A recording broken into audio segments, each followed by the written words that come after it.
Good morning! It's been so long, but I am back. And specifically today, I felt super inspired because my sister shared my page on Facebook.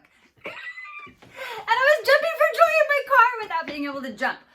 So I immediately felt I needed to get back to work. And she asked me a while ago about Costco's artisan rolls, or it's ciabatta bread really, but it's sandwich rolls. And they're so easy to make. I mean, they're a little messy because it's a slack dough.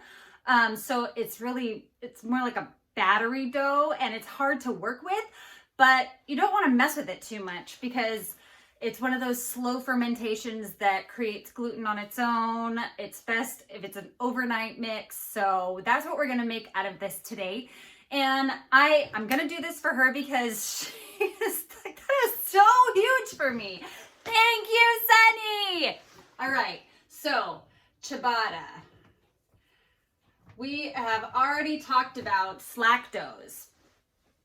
And slack doughs have a super high hydration, meaning a lot of water to the dough. The dough is if you had like a 50% flour to water, this has more like 60 or 70% water to 40 or 30% flour. So it's got more water in it, which means it's going to have bigger air pockets because there's a lot more steam from the water created in the dough during the bake. So it's a slack dough, and we're going to make it from a biga. We've got two different kinds of dough pastes or dough yeast pastes. We've got a biga and we've got a poolish. And when we made the focaccia, that was more like a poolish. And when I think of this, poolish, the word pool is water, and so that's more watery. And with the focaccia, that was 18 ounces of water to 10.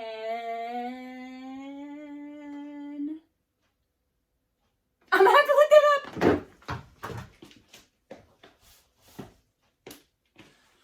Holy crap.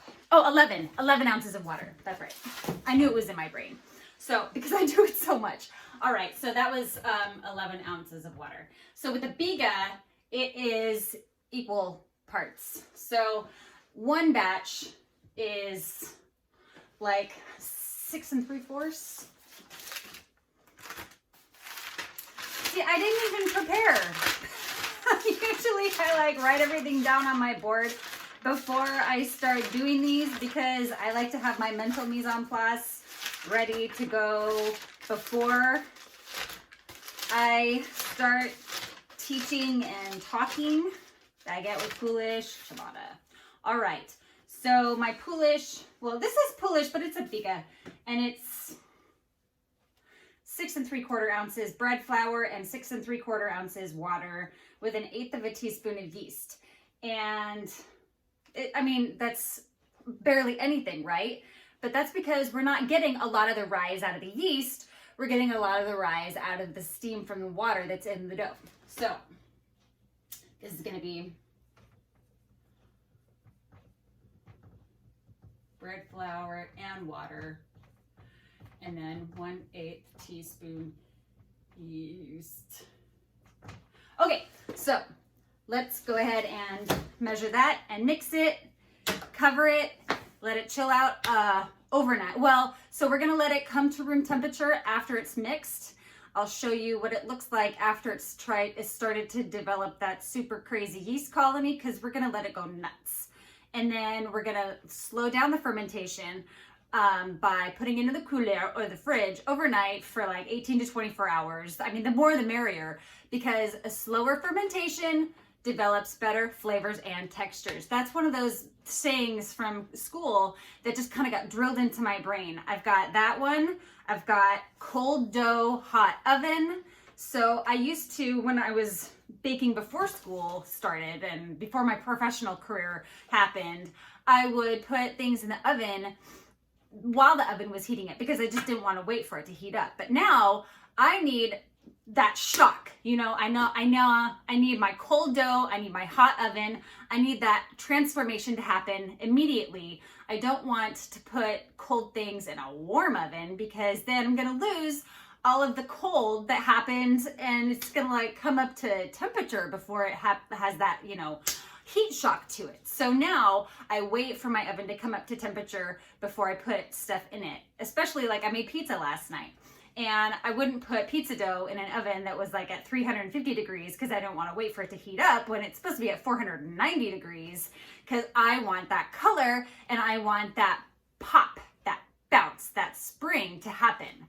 And so that only happens when you let your oven come up to temperature. So those are just little things like slow fermentations develop better flavors and textures. And in order to have a slow fermentation, you cool it down, because fermentation happens, mold grows between 40 and 140 degrees, and the happy temperatures for dough proofing is anywhere between 75 to 90, almost 100 degrees. If you get above 110 or 120, you're gonna kill your yeast, FYI, because that's the temperature at which yeast dies. So just little tidbits there. Slow fermentation develops better flavors and textures. Baker mantra, cold dough, hot oven. And now, bigas and pouliches. Bigas are like a half bread flour, half water. So it's more like a paste, like it's firm. And the pouliche is like a pancake batter. And those are our pre-ferments, our yeast pastes. So, all right, now that we've got that going, we're gonna do ciabatta bread today and tomorrow, and we'll put that together because I heart you, Sunny. Thank you so much. And this is so easy and it's super flavorful. I just sometimes I don't want to do it, so I'll pick up the artisan rolls. But they freeze great. I should make big batches, and that's what I do. I make big batches at a time, and then I'll put them in my freezer, and then we'll pull them out when we need to. But we go through it so fast. So anyway, I'm gonna get started.